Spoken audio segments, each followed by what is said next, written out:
Lost beneath the polluted murk of New York City's East River, and resting in the crystal waters of Panama's Pearl Islands lie two 19th century submarines. Join the Sea Hunters in their latest discovery as they dive and search for these two underwater vessels, both important developments in man's quest to venture beneath the waves.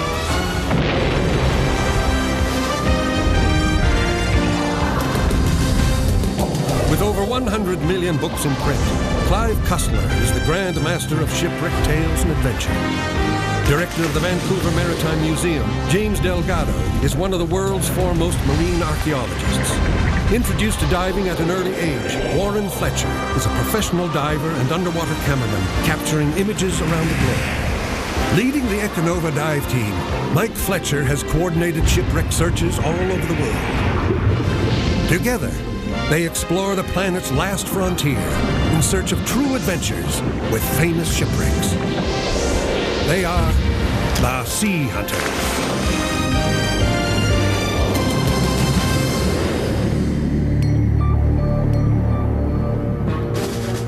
Hello, I'm Clive Cussler. Have you ever wondered why we humans are drawn to the sea and why we are especially fascinated by the idea of going underwater? It's a fascination that sparked our curiosity for thousands of years. And since that time, we've plotted and schemed of ways to get down there, to creep around in the murky unknown, seeking out imagined sea monsters, searching for that long-lost sunken city, or salvaging those countless shipwrecks loaded with gold and treasure. And while most of us were happy to dream of exploration, the darker side of man saw the undersea as the ultimate stealth environment. A secret world from which to strike at an unsuspecting enemy.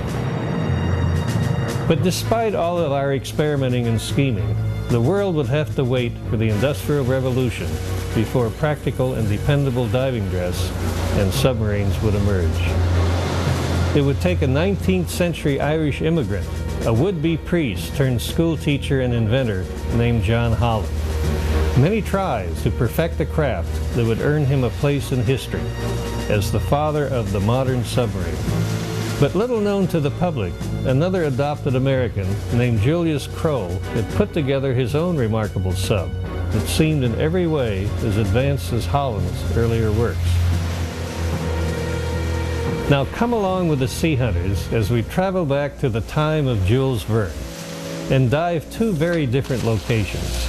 Let us take you on an adventure that starts in the dark, foreboding depths of New York Harbor's East River and leads to the tropical paradise of Panama's Pearl Islands to uncover the history of these two men and their remarkable underwater machines.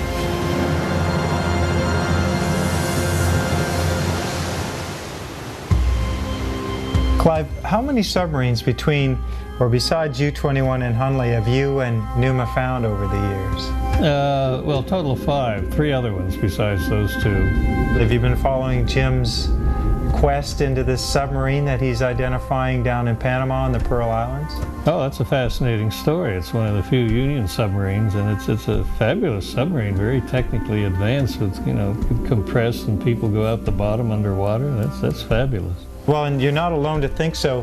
When we were at the Pentagon a couple weeks ago, they were very excited, very interested in what Jim had to say about that submarine. If it pans out, and I think it's going to, I really do think it's Julius Kroll's Explorer from the 1860s. What if we followed up on Jim's sub down in the Pearl Islands in Panama, and then along with that, went back and investigated the story of the Holland III lost in the East River in New York Harbor?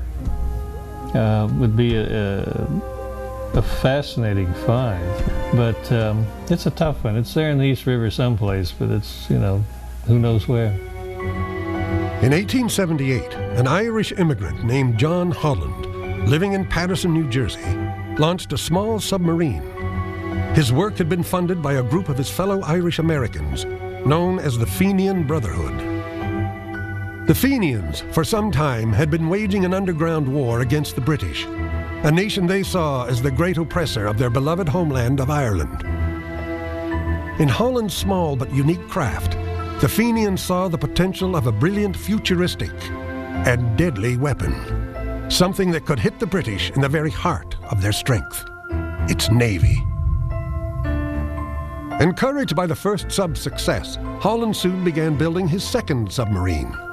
This boat would be bigger and more advanced, employing an improved petroleum engine and even an underwater gun. While the test trials proceeded on the Fenian ram, as it was soon dubbed, a dispute over money broke out. Taking matters into their own hands, a small group of Fenians decided to steal the ram away from its inventor. In the cover of night, in late November 1883, they hatched a plan to take the submarine from its dock on the New Jersey side of New York Harbor. In their haste to steal the Fenian ram, they helped themselves to a second, smaller sub, the Holland III, an even more technically advanced replica of its big sister. With the two submarines in tow behind their tugboat, the Fenians made a speedy getaway, hoping to get clear of New York City.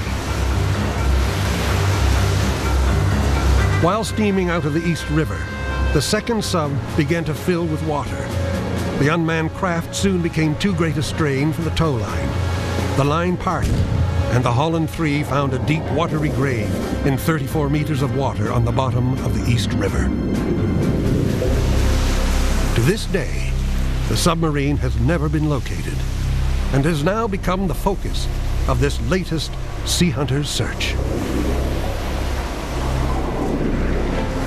Anticipating one of their most unusual dive assignments ever, the sea hunters converge on New York City's East River and along the historic stretch of water between South Bronx and Queens.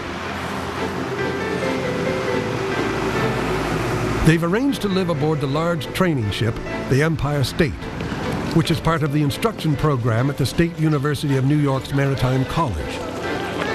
Along with their accommodations aboard the Empire State, the college has supplied dockage for the Venture, a vessel the sea hunters have contracted for their search for the lost submarine, Holland III. Joining them in the hunt is side-scan expert Vince Capone. You can think of something, it's always good to know.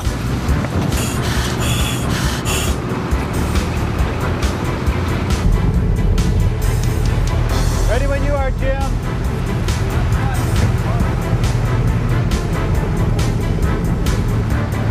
Okay, Paul. What do you think the visit is going to be like? Really bad. Really bad to nearly awful. It's supposed to blow like snot today. Is that right? They're calling for. Yeah. That's a Bruce in the message, sure. You can just imagine the Fenians. They've got the two submarines in tow, one behind the other. Holland III, the hatch isn't secure. It's filling up with water all the way down the river. Eventually it fills up. So they didn't make it very far, did they? Well, you think about how far they've actually come, all the way around the end of Manhattan, up the East River, through Hell's Gate. That must have been quite a trip in those days. Right. Down the river. They think they're home free. They get off Whitestone Point. Maybe that's when they get into rougher weather or their line's just been chafing all the way along. Parts, down she goes. Somewhere there between those two bridges. So that's our survey area. And just given the traffic here, this is not an area where a lot of people are diving. I would say that's a safe bet. Not just the traffic, but the conditions, the dirty water and the current. Well, let's get the fish in the water and we'll rock and roll. Oh boy.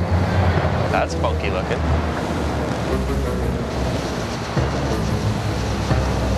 Coast Guard knows we're here. There's an old lost submarine in this area. We're doing a documentary. We must have looked very suspicious to the New York City police, and even before we got our side scan equipment in the water, they came in to check us out and see if we had proof of authorization to be there. The permit was issued February 6th, the number's on there and all the contact information. Just give us a minute. You guys can conduct your business. We'll just be here. Okay. They're watching. Oh, I think it's come apart inside. I see. I'm sure that's the connection there. Yeah. Looks good. All right, take care. All right, thanks a lot. All right, good luck. All right, take care, guys.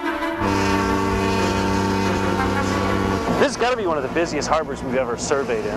Yeah, well, or tried to dive in. Just looking at that barge going over there, I'm just thinking of you guys sitting on the bottom, hugging the bottom as that big barge just goes whoa, right over it. You can hear him coming. Yeah. All right, Vince, the fish is going in. Roger that, Mike. Just hold her straight. Watch your head. Roger.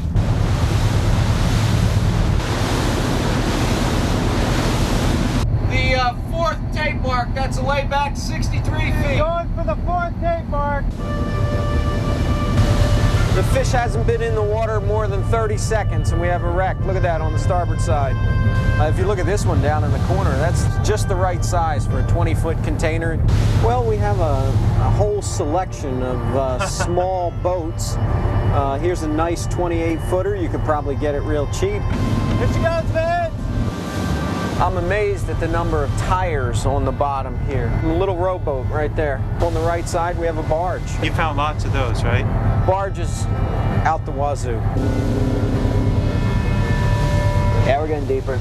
Here's a little one starboard side, Jim. Hey, look at that. That's kind of good. Oh, that's real good. Look at that. It comes up a little short. It's like 12 feet. Width? I got 2.4. That's bang right on. Mike, you got to see this. It's absolutely the best one yet. 2.5 feet in diameter. Okay, perfect diameter, but again, it doesn't matter that it's a little short, right? No, I mean, I'll go for a target that's shorter. The key is that it's not longer. So this gets priority 1 now? I would say this is the first one to dive. Being working professional divers, both my son Warren and I have dove in just about every imaginable body of water on Earth. And beyond the obvious, we were in a very deep part of the river, over 100 feet or 30 meters. We knew that visibility on the bottom was going to be a serious problem. Are you happy, Warren? I'm good to go. Okay. Jim, I'll get you to hand me that orange line. I'll just take the very end and just let it go out clean without any loops or knots. Yeah. Everybody set? Yep.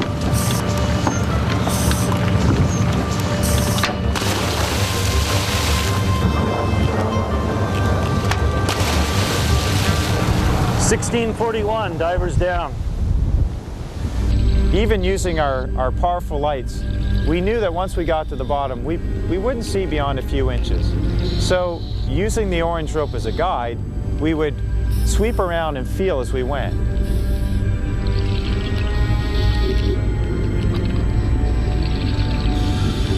And if Vince did his job, put us on the target, then in all likelihood, we were going to find something.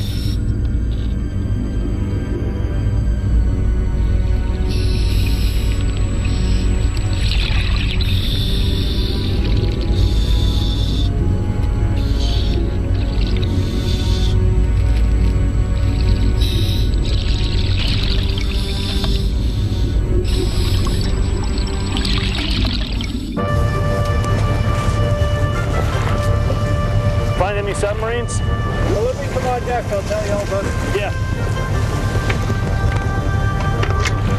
Lots of nastiness on the bottom of this river. What is it I taste?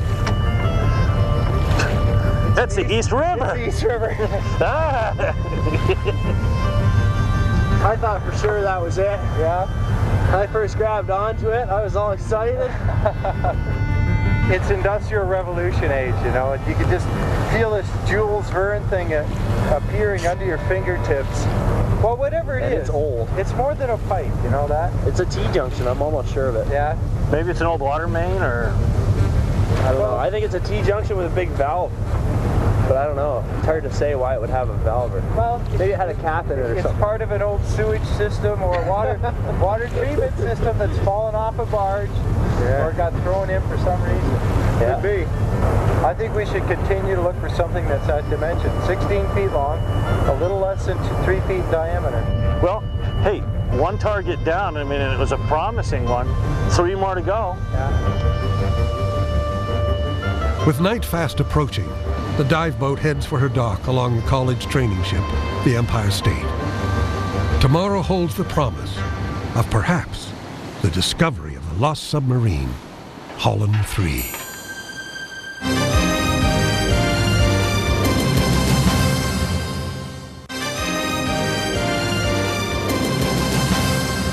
At dawn the next morning, the Fletchers wake, eager to go to work.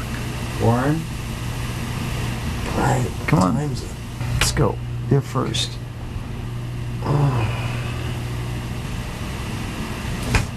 Warren.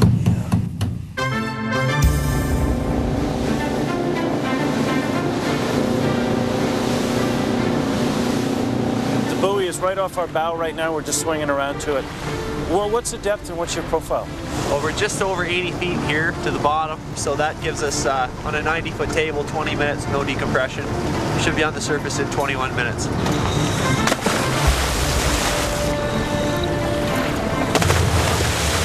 Divers down, 1426. Divers up! It's an old steam tug. That's what I figured.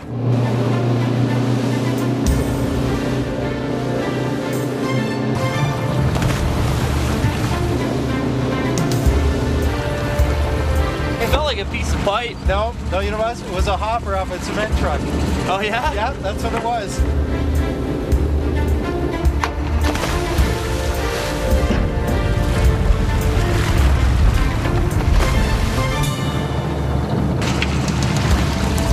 What'd you think? I don't know, I figured it was just a piece of pipe or something. Yeah, that's what it was.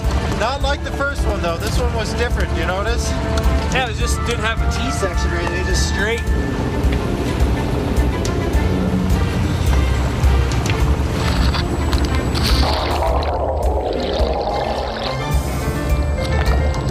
Was an overturned boat. Oh yeah. Yeah, I could feel like what would have been a little keel on either a rowboat or a little motorboat. Oh, what is it? I don't know, it's like snot.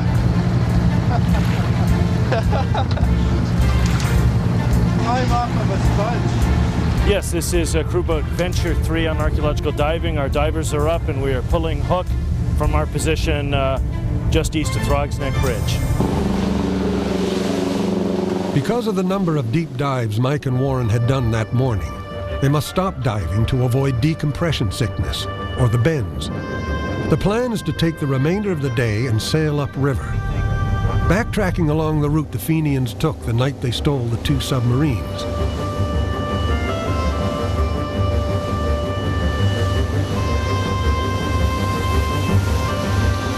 Threading its way through the ice floes, the Venture 3 passes LaGuardia Airport and Rikers Island Prison. This was the industrial heartland. I mean, this is where the foundries were, this is where the iron workers were, this is where the boiler makers were, this is where the marina engine manufacturers, the shipyards. No wonder, you know, John Holland and all these other guys come here to build, you know, this cutting edge technology. Right. Oh, look at that. Look at Manhattan in the background.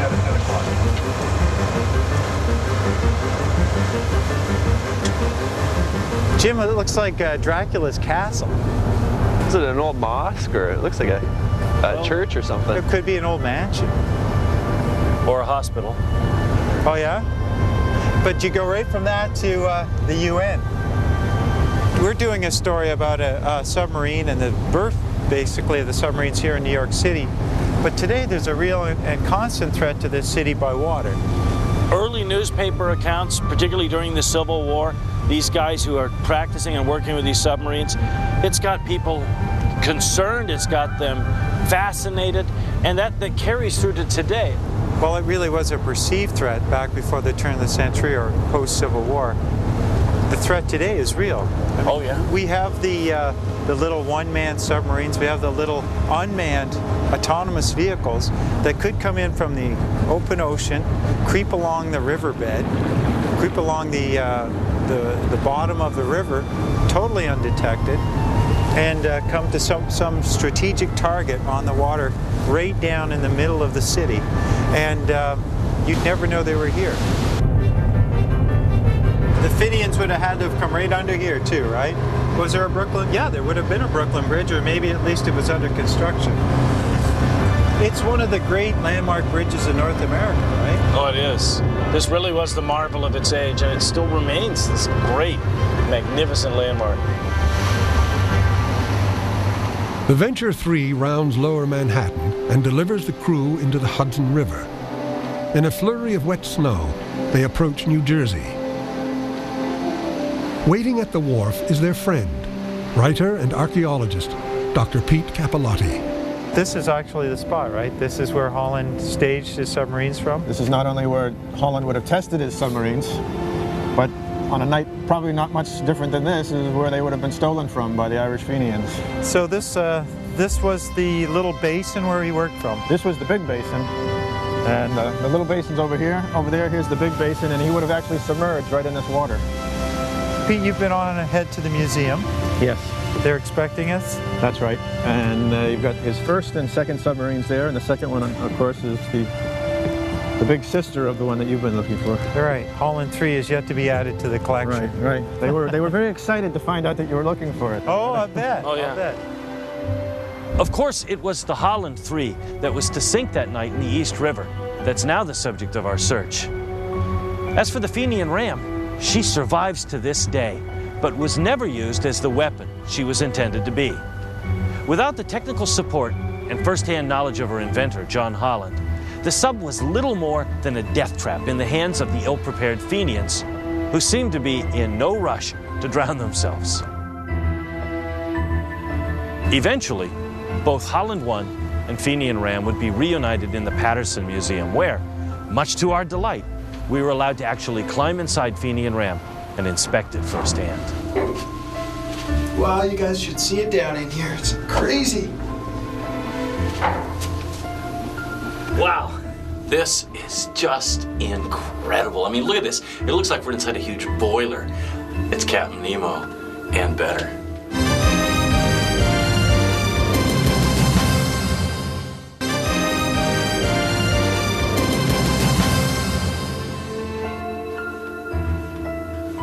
In many respects, you can look at this as the first artifact of the 20th century. The frontier is closing. 1876, as Holland's building his first sub, Custer's fighting it out at the Little Bighorn. 1881, fight at the OK Corral. The frontier, that the Great West, the open spaces, they're going. The world is being taken over by technologists. The railroads are going across the country.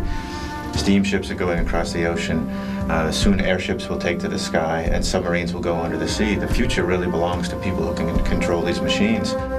When you look at this submarine from the outside, the genius is in the simplicity. He went for speed. He didn't decorate the hull with decks and turrets and periscopes and snorkels and all the rest. This is a very clean, efficient machine. I'm just looking around at some of the controls. I can see a lever here. The linkage is all connecting back to a connecting rod going straight back. I think that might be for the dive planes.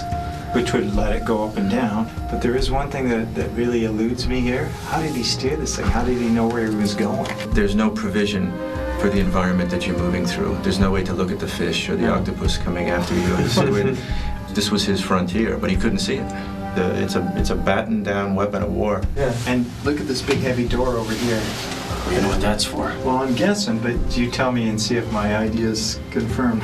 Well, that's the gun. That's what I wondered. That would be essentially the breech for a gun. This was, the men who were commissioning this sub, this was all they cared about.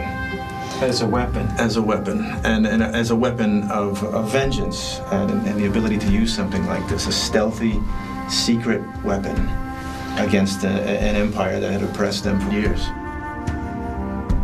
John Holland probably heard stories from his grandparents about how Cromwell had invaded Ireland and melted Irish church bells to make cannons to kill Irishmen with. These were Irish patriots, think about it, towing a couple of stolen submarines up the East River to attack the British. I mean, that just wouldn't be possible today. Today you would call them terrorists trying to acquire dangerous weapons technology.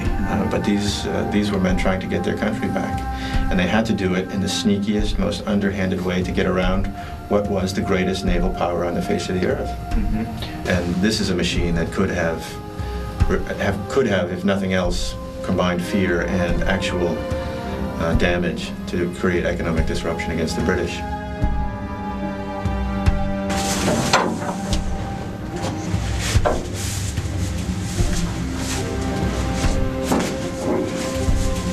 Next! Have you given much thought to what we're going to be feeling our way around for down there on the bottom of the river? Well, this is the Holland 2, right? Yeah. And the Holland 3 is basically the same design. but I have a feeling it's going to be more about the size of this sub here. Yep, this is Holland 1. It's basically half scale to this one. So when you're on the bottom and you're feeling your way around, you can expect to feel that only in this size. Right.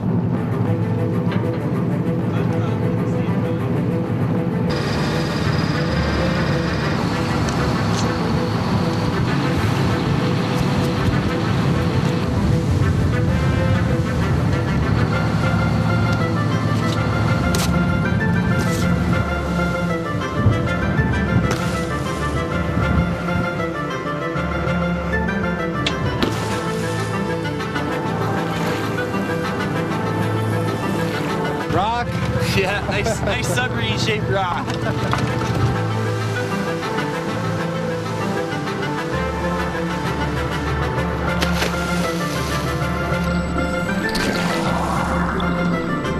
I figured that was just a steel boat upside down in the mud. Yeah. Something like that. My feeling too. Yeah. I'll keep looking.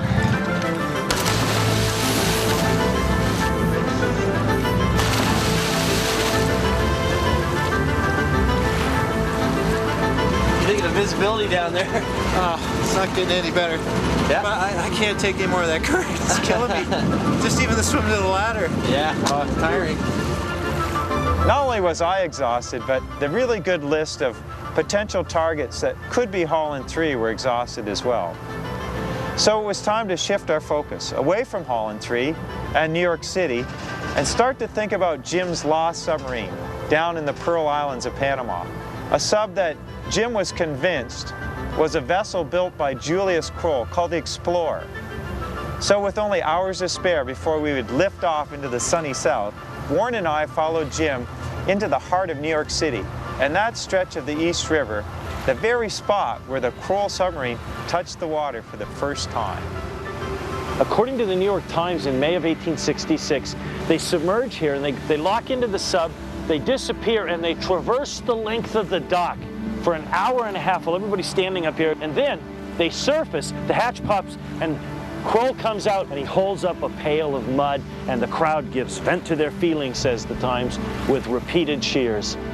And of course the significance of the bucket of mud is that they've opened a lockout hatch in the bottom of the sub, scoops a bucket of goo from the bottom of the East River, closes the hatch, and then surfaces without water getting into the sub.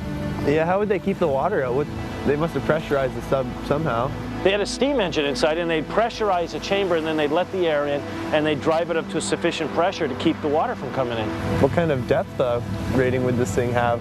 The deepest dive we know of, they said they pressurized the sub to 46 psi. Wow, that would be 100 feet, I guess. Yeah. Wow. But that wasn't here. That was in Panama at Isla San Telmo, where she makes her last known dive. So we have the first dive here a year after the end of the American Civil War, and then the last dive in Panama. Yeah. Let's go to Panama and see if we can find it. Yeah.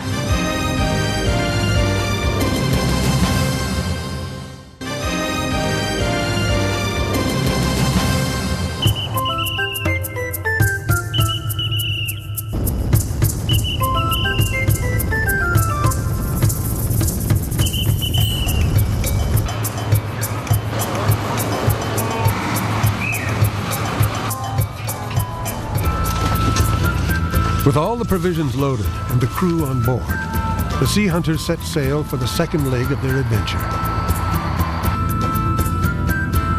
Leaving the busy city and the landmark canal behind, they set a course for the day-and-a-half journey into the Gulf of Panama and the Pearl Islands.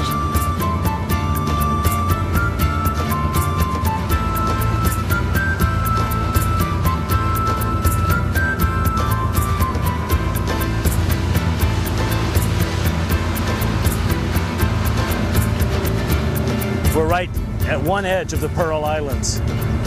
The native peoples had been gathering these pearls for centuries, and when the first Spaniard comes to this coast in 1513, he sees these natives with canoes with pearls embedded in them and embedded in the paddles, and he goes, ah, this I want. And it just opens up a whole new industry for Spain.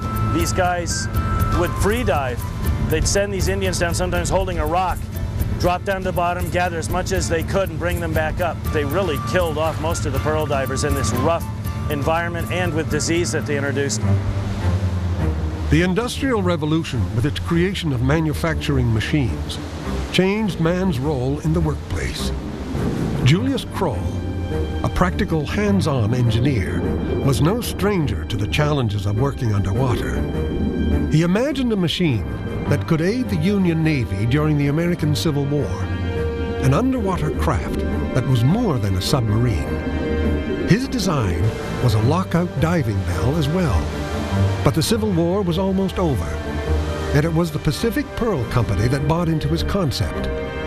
They shipped the sub with its inventor to the Pearl Islands, where they planned to use his ingenious invention to transport the pearl collectors to the seabed. Once on the bottom, they imagined using the craft's special capability, which allowed hatches to be opened while submerged. If everything went according to plan, the oysters, hopefully containing pearls, could be harvested from the seabed by workers who simply reached through the open hatches. In a perfect world, the workers would stay dry, and the company would be spared the cost of hiring expensive professional divers. It really drops dramatically. Just off us here is supposedly the pearl beds that they'd be working, and it's more than 100 feet of water. You have to figure they wouldn't be able to stay down long at 100 feet. Geez, with the whole hull pressurized that way, they'd be getting decompression sickness. Yeah. Maybe Julius Kroll was suffering from some sort of serious decompression sickness or the result of it. If he hadn't died, if this sub hadn't been lost on this isolated island, maybe Julius Kroll instead of John Holland would have been the father of the modern submarine. Well, a lot of what we're going to know about Julius Kroll is going to come from our investigation over the next few days. Jim, is the submarine on this side of the island? Capitán, el submarino es en ese punto de la isla, ¿sí? En una pequeña playa. It's on the side facing us, and here it is at low tide, but when high tide comes in, we won't even be able to see the sub. No, and those caves will be underwater? Yeah, this whole beach will disappear for the most part.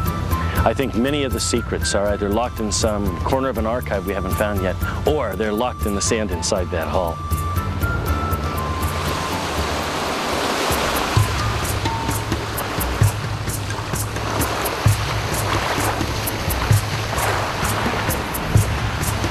So we'll do a little reconnaissance dive first, and then we'll go to work. Okay.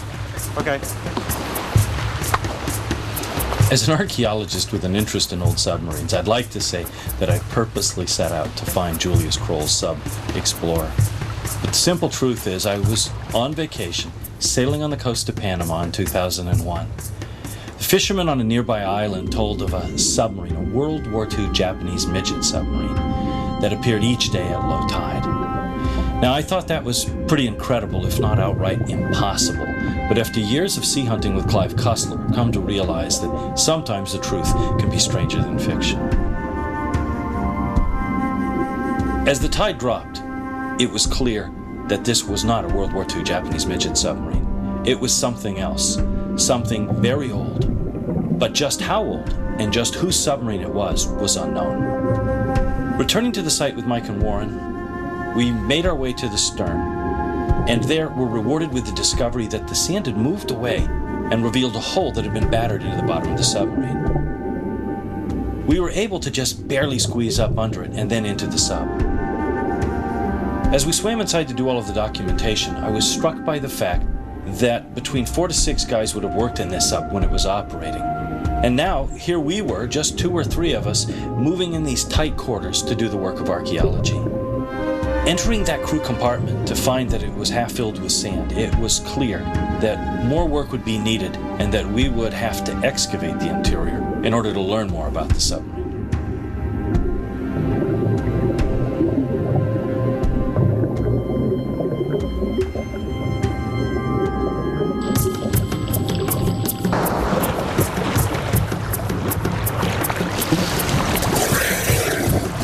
What'd you think of that? Oh, that was great. Just having that clear water. There's all sorts of stuff in there that shows up on the plans and doesn't show up on the plans. It was a good day for archaeology. Yeah. To examine and document the submarine, we needed more than just the usual Sea Hunter's crew. Carlos Velasquez and Doug Devine used a sophisticated three-dimensional laser mapping system to record everything that stuck up out of the water. Todd Croteau from the Historic American Engineering Record worked underwater to map and document everything that the laser couldn't reach. Mark Reagan did all the original research in the National Archives to learn about Kroll and his invention. As we stood on the beach and made plans to go back inside and to dig inside the submarine, it was pretty clear that we would have to make whatever we needed right there on the spot. After all, we were in an isolated location and there was no hardware store just around the corner. But we brought a pump, and of course, we also had the Fletchers. Not gonna work. Anybody got a flat screwdriver?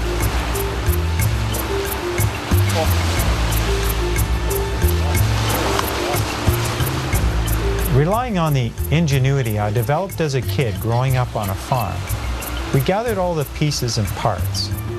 Gear clamps, a bit of tape, sawed-off pop bottle, duct tape, and we put it all together. Once it was assembled, we had something I was sure was going to work. It's pretty crude, but it's effective. I mean, looks like something out of Castaway. He's firing it up. All right.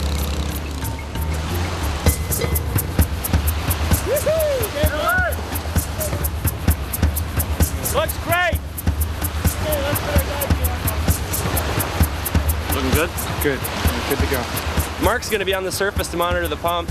So Jim, when I want the pump shut down, I'll do this. Yeah. If I want it idled down or if I want it idled up. Sounds good. Okay? Mark, let's start this with a really low throttle because we don't want to be blasting hard.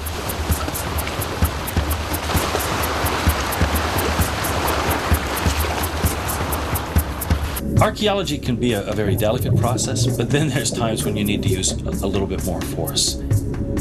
As we went inside the sub, we realized that it was filled not just with sand, but thanks to the big hole that had been bashed into its bottom, it was also filled with logs and with large rocks. Moving those out of the way required a bit more tugging and pushing and pulling. But once that was done, then we could set about to carefully remove the sand.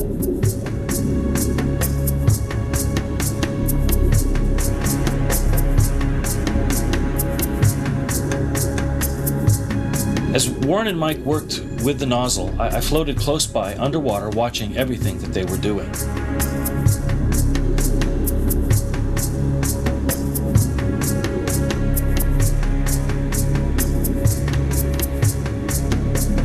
As we moved into the areas that needed a little bit more delicate work, we cycled back on the water pressure and very carefully moved the sand away to reveal a fair amount of material that had fallen to the bottom of the sub and lay there, including an instrument, a gauge with glass and mercury still in it. That meant the time had come to stop digging and to start documenting what we'd found.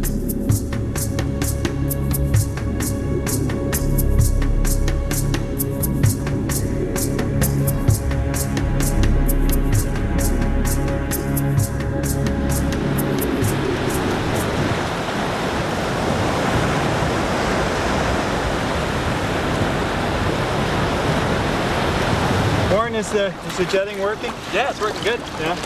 I hadn't expected to see this much stuff in there. There's piping, there's valves. It looks like the valves for the ballast tanks are in there, and you must have hit bottom, at least in some spot. Yeah, at the stern there, I started to get into the bottom. Have we explored one of the hatches yet? I just felt like I could feel something that was like rubber around the edge of the bottom. I think we might have a hatch there where it's broken away. So that's one of the lockout hatches, right, that they work through? Yeah, however they'd get it up, they'd drop right on down in the water. With the low viz and the surging and everything, it's getting pretty tough now with the low tide. Once that tide comes up, the surging will drop down a bit. We'll let the laser guys do their thing, and then we'll wait for high tide again. Good.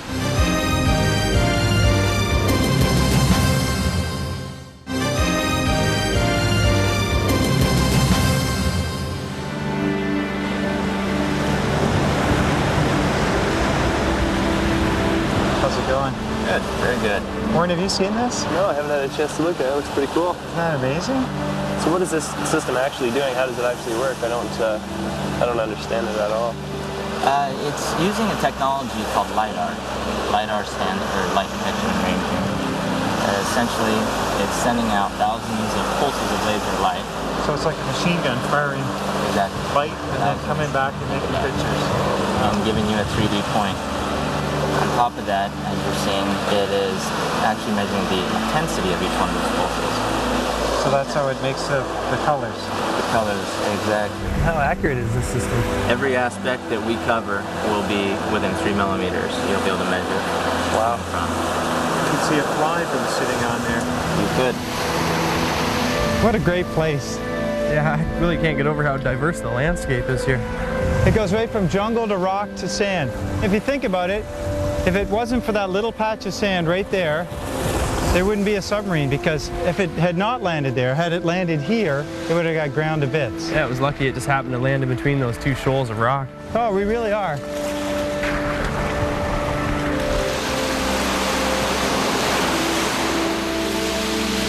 See those pebbles, Mike? That's what's rolling around in the surf in there, and that's what's just eating away at this sub. Yeah. It's just like a high pressure sandblaster. Sandblaster, yeah. Only with little rocks. And it's gone. While the laser team was working on the surface at low tide to map the wreck, we had to dive inside at high tide to map everything inside because the laser couldn't reach under there. Todd Croteau, working with an underwater slate and with a pencil to draw on plastic film, used a tape measure to carefully plot in everything that we'd found and to draw the finds inside while Mike and Warren photographed and videotaped them. All that work meant that when we came out of the water, we had a detailed record of just what lay inside Submarine Explorer. And that information, never before documented, was now being pulled together to make a comprehensive plan of Julius Kroll's incredible invention.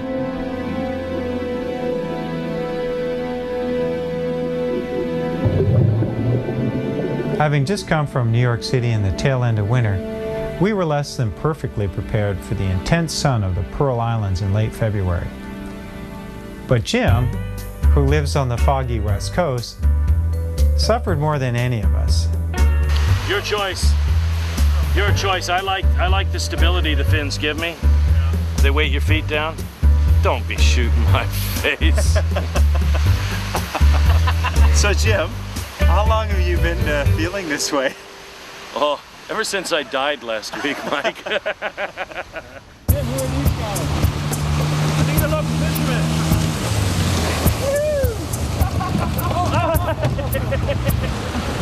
Bob, you okay?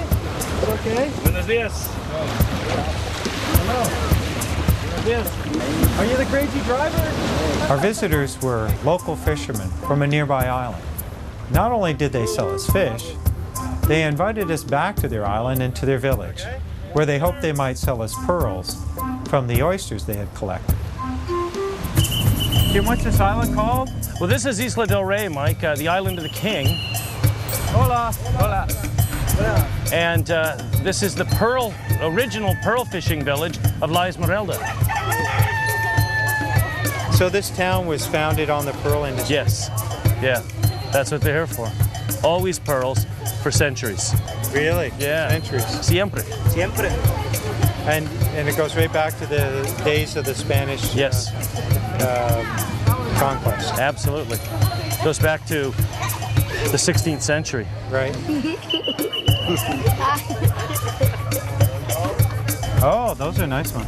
Yes. And they're captured locally, Jim? Mm-hmm. So they're caught right here in the bay of this whole area is the Bay of San Telmo, and then that's the island of San Telmo. It's a very old place. Yeah? It's a very, very old place. So all this time they fish for pearls. So they're still fishing for pearls, as well as other fish. ¿Y su iglesia? Aquí arriba. Ah.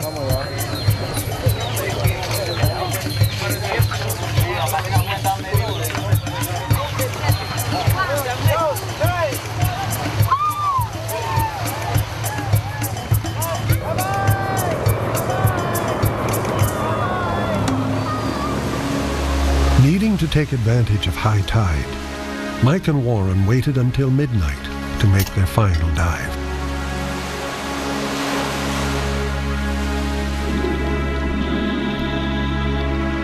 Clive Cussler likes to say, a shipwreck will only be found when it's ready. If it hadn't been for a chance encounter and the curiosity of James Delgado, this little submarine may have been lost forever. Lost in the sense that it may have simply dissolved into the sea, with people continuing to incorrectly assume that it had been a mini-Japanese submarine from World War II. And had it dissolved into the sea and the evidence lost, who then could make a case for its true identity? With their work here now done, it was time to bid farewell to the island paradise with its lone iron resident. They will return to Panama City to complete one final task: to seek out the inventor of this remarkable little vessel. Look over here, War. These all pretty much look the same. In 1866, Julius Kroll and his submarine arrived in Panama. A year later, he was dead of fever, and he lies buried somewhere here in this cemetery in an unmarked grave. Unlike his fellow adopted American, John Holland, whose submarines, like Fenian Ram, would become famous, Kroll and his invention ended up in obscurity. But now, thanks to the sea hunters, perhaps the man and his submarine explorer will no longer be lost to history and forgotten.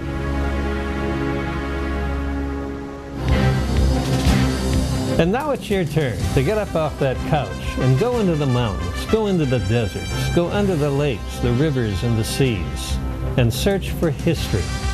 You'll never find a more rewarding adventure. Join us again as we search the oceans of the world.